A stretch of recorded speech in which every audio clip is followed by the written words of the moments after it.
Olá pessoal, eu sou Gerson Borini, editor de testes do Auto Entusiastas, e hoje nós estamos aqui em Joaquim Egídio para conhecer o novo Jeep Compass na sua versão híbrida. Esse aqui é o 4xe, ou 4xe, como a Jeep o chama. E qual que é a grande diferencial?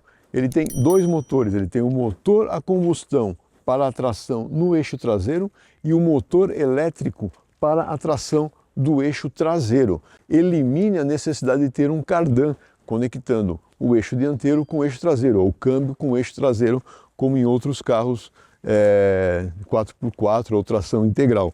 Ele é o único SUV que a gente tem disponível aqui no Brasil hoje com tração 4x4 e essa tecnologia híbrida. O preço dele é R$ 349.990, é 350 mil, né? Vamos arredondar isso.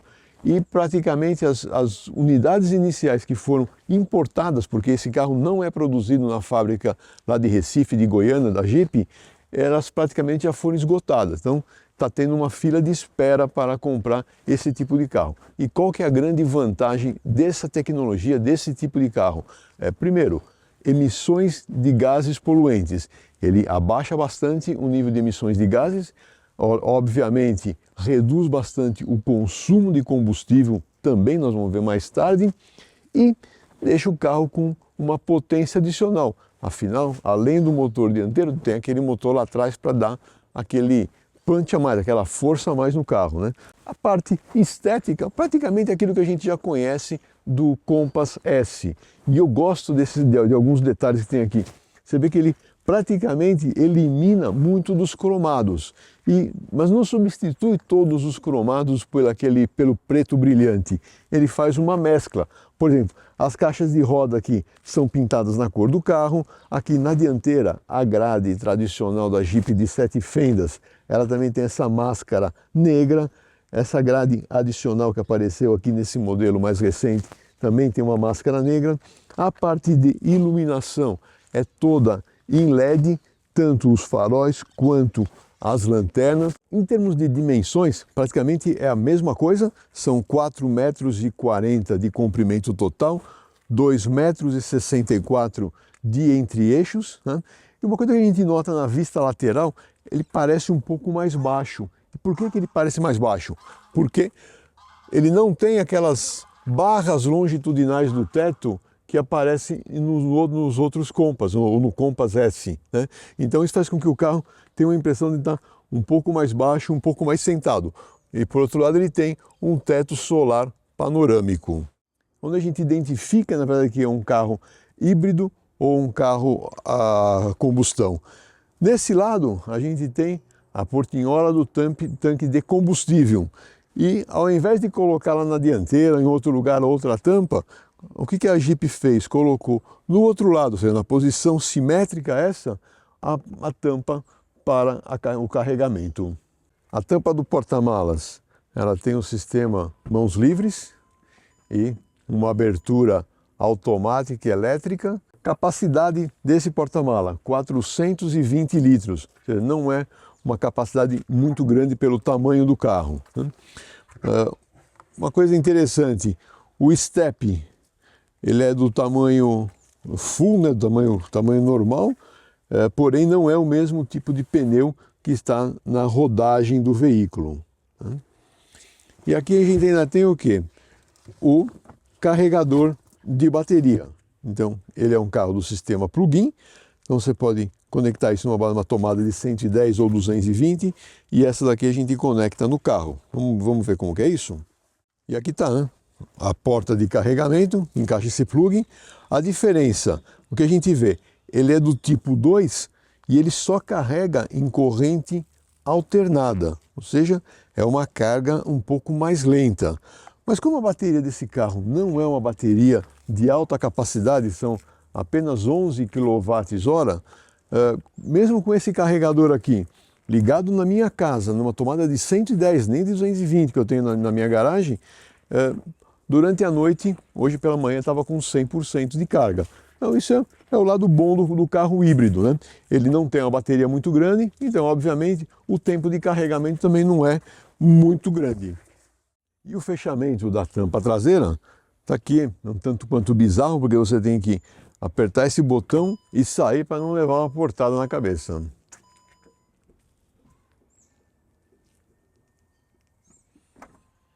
Na parte de rodas e pneus, o que a gente vê? Apesar de ele ser um carro 4x4, o pneu não é do tipo lameiro, que permite você enfrentar situações das mais difíceis.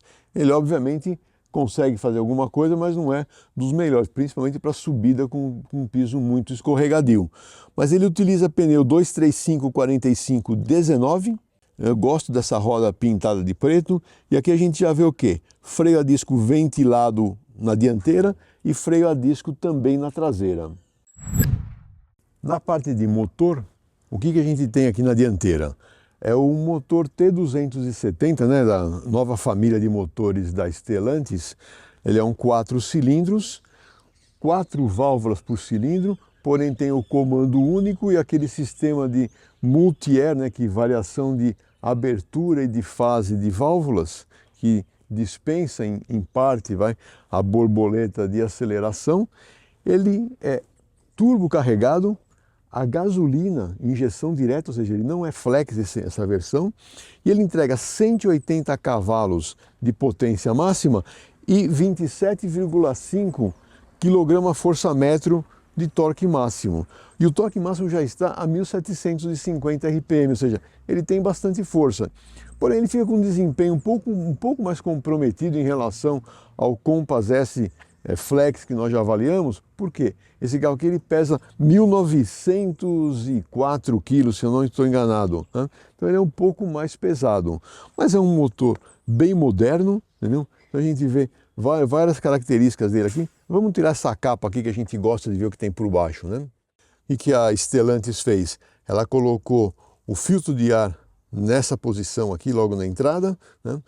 O ar que vem comprimido do turbo entra ali por trás, mas o interresfriador está aqui atrás também, ou seja, faz com que fica um sistema bem compacto, bem fácil de tirar esse pacote daqui e levar para um outro carro. O câmbio está aqui embaixo, ele é um automático de 6 marchas, né? E é um sisteminha bem compacto. Olha que a gente olha aqui na dianteira, ele se parece muito com a versão Flex que já avaliamos. Porém, na hora que a gente for lá no posto e olhar por baixo, nós vamos ver as diferenças. Fazendo aquela avaliação tradicional do AE, vamos ver como é que é o conforto do banco traseiro, mas a gente já vê primeiramente aqui a parte de vedações. Essa aqui é aquela que faz a vedação de ruído de vento, é muito bom o carro em termos de ruído de vento. Essa aqui é a vedação principal da porta, vê que ela vem bem aqui. O inconveniente é essa parte inferior, ela fica suja, ele fica limpo daqui para dentro, mas essa parte aqui fica suja, então pode sujar a barra da calça, a barra da saia das mulheres, né? Bom, eu tenho 1,81 m de altura, então o que a gente vê aqui? Banco dianteiro está ajustado para a minha posição de dirigir, tem um espaço suficiente aqui para o joelho, boa mobilidade para os pés também. Veja, o tamanho do assento, ele é bem confortável, ele apoia bem aqui a parte das coxas, a inclinação do encosto também é boa. Olha, bem bacana, viu? Aqui a parte de painel de portas, o que a gente vê? Ele é bem funcional, além de ter o sistema de som aqui com Twitter e alto-falante, tem também aqui um porta-copos, porta-garrafas. Já a hora que a gente chega aqui na parte central, para a terceira pessoa, a gente vê que a almofada do assento não está muito conveniente para uma terceira pessoa sentar, né? Mas a gente tem a vantagem de ter o descansa-braço central com o porta-garrafas aqui. Agora, outra coisa que é meio bizarra, é que a hora que você abre isso daqui, você fica aberto direto para o porta-mala. Em outros carros, quando tem essa situação, você sempre tem um fechamento aqui, né? Aqui economizaram um pouco. Provavelmente em situações de estrada, rodando com esse carro, com isso aqui aberto, para os passageiros daqui do banco de trás, deve vir muito ruído de rodagem do porta-mala aqui para dentro do carro. Eu vou tentar medir isso daí com aquele nosso aparelho de medição de ruído. Não sei se eu vou conseguir. Bom, mas outros detalhes de conforto que a gente vê aqui. Ar climatizado para o banco traseiro, duas portas USB, uma normal, outra C. O mesmo acontece ali na dianteira. Tem também aqui embaixo uma tomada de 127 volts e outra de 12 volts. A parte de forração do teto é em cor clara. O teto solar aumenta ainda mais essa visibilidade, esse conforto e essa sensação de espaço. A gente tem alça de teto nas 4 posições, é bem bacana, bem confortável. E está aí uma das respostas por que o Compass vende tão bem, né? Bom, a chave presencial, como todos os carros da Stellantis, agora a maior parte deles, tenho gostado que eles têm feito o quê? Tem um slot aqui, né? um encaixe certinho para você colocar ela aqui no console central. Ou seja, se ela não está no bolso ou na bolsa, ela pode ficar bem acomodada aqui. Partida por botão, e aí aquele sistema todo, tudo funcionando, tudo bacana. O celular tá aqui na mão, vê que ele já ativou o Apple CarPlay, porque o pareamento é sem fio, tem aqui o carregador por indução no console central, fica bem acomodado. A parte de acomodação aqui, o banco, ajustes elétricos do banco, tudo mais, é bem confortável, é bem gostoso de você achar o teu lugar, volante de direção com ajuste de distância e altura. A operação desse carro, ele é muito fácil, e o principal, você ligou o carro, ativou ele, automaticamente entra no modo híbrido. Esse quadro de instrumentos ele é configurável. Então, de que maneira que eu configurei ele? Deixei aqui do lado esquerdo a carga que eu tenho na bateria. Então, a gente vê ali, eu tenho 76%, que daria uma autonomia de 38 quilômetros, andando somente no modo elétrico. No lado direito, eu configurei para ficar aqui a parte de consumo de combustível. Mas todos esses detalhes que estão aqui podem ser todos configuráveis, né? Aí vem o lado ruim. Esse tanque de combustíveis tem só 36 litros. Então, com isso, a autonomia ou o alcance total do carro fica prejudicado, né? Poderia ter um tanque um pouco maior. Aqui no lado esquerdo, a gente tem 3 comandos, que é o híbrido, elétrico e e-save. O híbrido é o modo normal, que você ligou o carro, ele já entra no modo híbrido. O elétrico, se você quiser andar somente com carga elétrica, ou seja, com o motor elétrico, esse carro vai até 130 km por hora de velocidade, que é bom, né? Mas logicamente ele não dá uma boa aceleração. Por quê? O motor elétrico tem 60 cavalos de potência, né? E 24 kgfm de torque, ou seja, não é um motor muito forte para empurrar esses quase 2.000 quilos do carro. E tem o terceiro botão, que é o e-save. Significa, se você está numa estrada, por exemplo, vai chegar no trânsito de São Paulo, você sabe que lá no trânsito é onde o carro gasta mais combustível, você coloca no e-save, você está com 75%, você vai chegar lá em São Paulo com uma boa carga de bateria, e no ande e para de trânsito, ele praticamente vai funcionar no elétrico, que aí você economiza bastante combustível. Então dá para você administrar isso, ou simplesmente deixa no modo híbrido e seja feliz, porque nas frenagens, desacelerações, ele está carregando as baterias, né? Nas acelerações, esses 60 cavalos a mais entra como se fosse uma potência adicional ao motor de combustão. Bom, o restante aqui, a parte de volante multifuncional é o que a gente já conhece, não tem opções de troca de marcha aqui pelo volante, a troca de marcha manual é somente pela alavanca de câmbio, os comandos de ar-condicionado, sistema de som que é muito bom também, a gente já viu ali aqueles tweeter na parte traseira, então tem um efeito palco bem legal.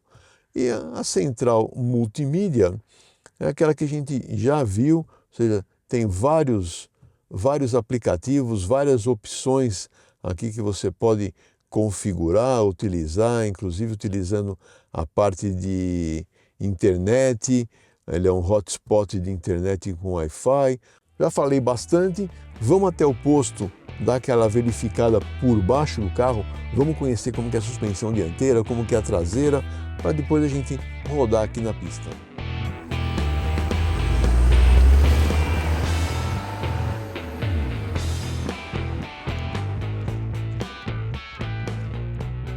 Bom, chegamos aqui no posto Shell Avenida Souzas. Primeira coisa que me chamou muita atenção, é um carro com uma proposta 4x4, fora de estrada, e a gente não vê nenhum fechamento aqui na parte do motor, câmbio, algumas mangueiras aqui da parte de refrigeração do câmbio, um conector elétrico, tudo muito exposto aqui. Ou seja, você pegar um trecho de muitos galhos, pedras e tudo mais, está muito vulnerável essa parte toda aqui.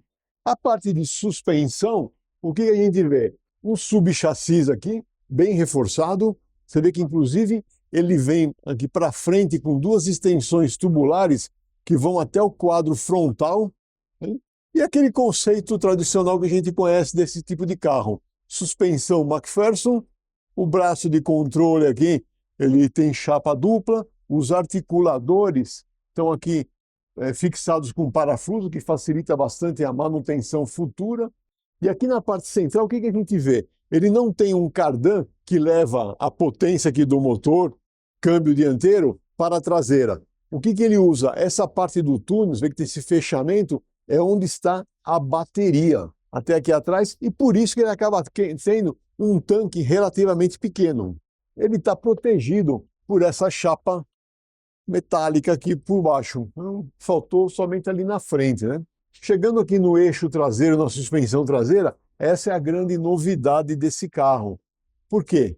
Olha aqui, em vez de ter um diferencial, a gente tem um motor elétrico aqui e as duas semi-árvores que levam a potência para as rodas traseiras. Um subchassis que ancora todo esse conjunto e a suspensão é do tipo multibraço. Então a gente vê aqui os dois braços inferiores, o braço longitudinal e o amortecedor e mola são montados no conceito McPherson. Tem barra anti-rolagem na traseira, assim como na dianteira. Agora que nós já falamos bastante, vamos até a estrada ver como que ele se comporta dinamicamente. Bom, chegamos de volta daqui em Joaquim Egídio. Nessa primeira lombada grande aqui a gente já vê o quê? A dinâmica de passagem desse SUV é muito legal nessa lombada maior. Chegando no piso de paralelepípedo, apesar daquele pneu de série baixa, ele tem 106 milímetros de altura de flanco, ele acaba absorvendo bem, essa parte de absorção de impacto não é ruim. Umas outras lombadas que tem aqui perto da praça, eu já passei com mais velocidade para ver a parte de queda de roda. Aparentemente ele tem stop hidráulico, ou seja, ele não incomoda. Aí a parte de direção, ele tem aquele sistema de permanência em faixa e o sistema que te ajuda a ficar no centro da faixa. Então quando você está em estradas sinuosas como essa que é a Estrada das Cabras, isso acaba incomodando um pouco. Aí você tem um recurso fácil para desabilitar isso. Esse botão aqui no painel de instrumentos, que você aperta duas vezes seguida ele e desabilita o sistema de permanência em faixa. Então, para trechos sinuosos, eu prefiro dirigir assim. E aqui eu também consigo o quê? Sentir melhor a centragem do volante. Ela é bem positiva e a progressão de esforço, ela também vai subindo indexado a velocidade, né? Então, e essa precisão aqui de esterço também, ela é boa. Você, num primeiro momento, quando eu avaliei esse carro em circuito fechado, eu achei que a relação da direção era muito longa, mas depois andando com ele na rua vi que é uma relação boa, porque ela deixa o carro confortável e não deixa aquele carro rápido que acaba, por ter um centro de gravidade alto, ficando mais instável para algumas pessoas, né? Eu vou mudar aqui para o modo e-save, ou seja, preservando a carga da bateria, até para fazer algumas acelerações mais para frente e usar essa carga e sentir como que é a potência desse motor nesse carro. Então a gente percebe que a hora que a gente acelera, ele faz aquelas reduções de marcha que nós estamos acostumados e leva o carro para cima, entendeu? Não é um carro xoxo. São 4 modos de condução que a gente tem aqui, selecionável por esse seletor, né? Então eu estou no modo automático, aqui eu vou colocar no modo esporte, então eu ativei o modo esporte, automaticamente que eu ativei o esporte, o controle de tração desliga, interessante, mas eu posso ligar ele de volta, posso ligá-lo. Aí modo automático, e aí tem outros 2 modos, que é o modo Snow. Segundo o pessoal da Jeep, esse modo Snow é para você dirigir num piso bem escorregadio. E tem o 4º modo, que é o areia e lama, e também ele muda as configurações de tração, mas aí olha o que aconteceu, ele voltou para o modo híbrido.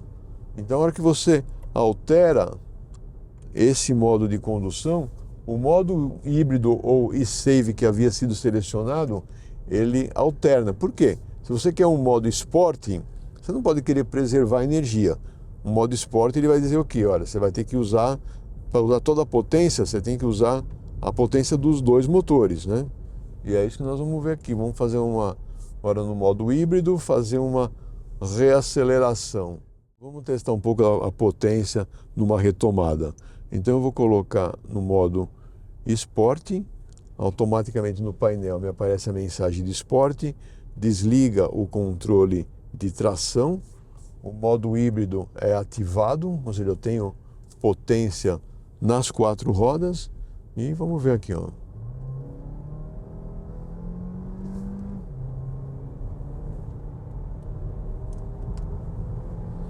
Mas é só o controle de tração que ele desliga. O controle de estabilidade continua ativo.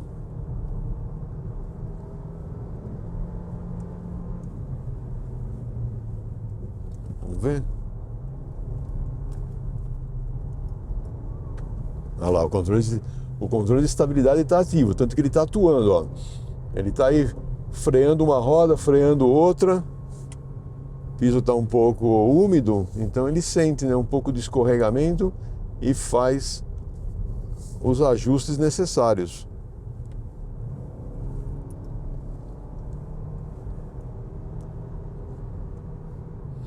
Já aproveitando, ver aqui a parte de rolagem, de carroceria e estabilidade em curvas. Vem aqui, ó. É um caminhão de quase 2.000 quilos. Ele é super estável. Acho que uma das principais coisas que você tem que ter num carro é você tem que ter confiança ao dirigir. E a impressão que eu tenho nesse carro que me passa é isso, me passa muita confiança. Adicionalmente a essas mudanças de modos de condução, a gente tem aqui a opção de travar 4x4, tem aquele sistema de controle de descida, tem o 4x4 reduzida, né, que é o 4x4 low, e tem aquela função também de hold, que a hora que você está no trânsito da cidade, você não quer ficar pendurado no pedal do freio, você aciona isso daqui, e parou, quando você quer andar, você acelera, ele anda. Então é bem agradável. A parte de auxílio ao motorista, tem uma coisa que eu gostei muito já no Compass, já no outro que eu avaliei, que é o controle de velocidade de cruzeiro. Ele tem os 2 modos. Esse botão aqui é o adaptativo, ou esse botão aqui é o convencional. Então, você pode escolher, eu quero o adaptativo, você liga o adaptativo. Eu quero o convencional, eu ligo o convencional. Isso é muito legal. E além disso, ele tem também o limitador de velocidade. Para não tomar aquelas multas bestas, né, em cidade ou até em estrada. A estrada é 100 por hora, você aciona aqui o limite de 100 por hora e ele mantém isso, mesmo que você acelerar um pouco mais, ele não vai passar dessa velocidade, a menos que você acelere a fundo, aí ok, aí ele passa por cima desse limite e vai embora, porque ele entende que você está precisando, você está querendo fazer uma ultrapassagem ou sair de alguma emergência, né? Vou colocar agora aqui no modo elétrico. Nós temos 65% da bateria agora, em 24 km de autonomia elétrica. Ele é mais vantajoso para se você estiver conduzindo o carro naquela situação de ande e para, né? Aqui, ó, nessa subida aqui da Serra das Cabras, a gente vê que o modo elétrico ele mantém o carro, né? Não dá uma senhor desempenho. Agora, mesmo no modo elétrico, se você quiser desempenho, acelera, afunda o pé no acelerador, aí ele já fica piscando aqui, avisando, ó, vou sair do modo elétrico, vou entrar no modo híbrido, entrou o motor a combustão e você tem desempenho. Então vocês viram, né? Tem essa comutação, né, que você pode fazer entre o modo híbrido, modo elétrico. A hora que a gente entra num trecho de descida, ele tem ali, ó, o carregamento da bateria. A gente vê no painel que ficou verdinho, o gráfico está significando o quê? Estamos regenerando energia. Ao tocar no freio, ele tem uma regeneração maior. Com isso, o consumo de combustível fica muito bom. Naquele meu padrão, né, de sair de São Paulo e vir até Campinas, eu ontem saí com a bateria carregada desse carro lá de São Paulo, usei ele um trecho dentro da cidade de São Paulo ainda e fez 17 km por litro ao chegar aqui em Campinas. Outra coisa que me agradou é a parte de diâmetro de giro. São 11,3 metros de diâmetro de giro. Bom, vamos fazer aquela subida, aquela aceleração na subida que a gente está acostumado a fazer. Não é um teste de desempenho, é só para ver se existe algum ruído extraordinário ou incômodo no carro. Vamos lá.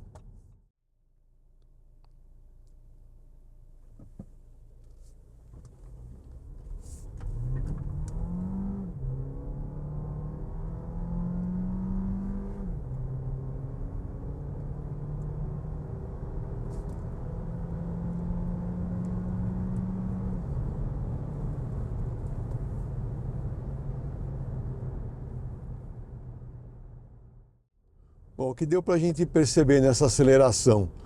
O ruído médio ficou em torno de 68 decibéis, ou seja, você não percebe nenhum pico de ruído a mais. Você vê? Eu fiz na pior condição, que foi na condição automático, na condição esporte, modo híbrido, ou seja, eu tinha um motor a combustão funcionando, um motor elétrico também dando potência, e a parte de integração, né, de todos esses sistemas com a carroceria que traz conforto para dentro do carro, que é a parte de ruído e vibração que mais incomoda, você não sente nenhum pico, você sente que o ruído vai crescendo, tem um pouquinho de ruído de rodagem do banco traseiro, aquilo que eu comentei lá daquele buraco que eu quero medir aquele ruído.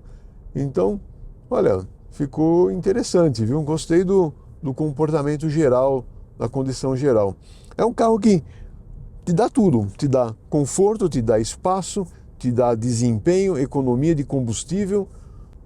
E se é um carro que tem desempenho bom em curvas, ele tem também o desempenho bom em aceleração.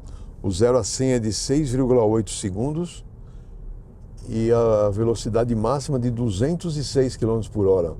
Veja, é muito bom mesmo, olha. E outra vantagem que eu vi no que a Jeep explicou para a gente é que revisões a cada 15 mil quilômetros. E os preços das revisões têm preços fixos, né, para cada quilometragem. Bom, pessoal, espero que vocês tenham gostado de mais esse vídeo. Obrigado pela sua audiência e até a próxima.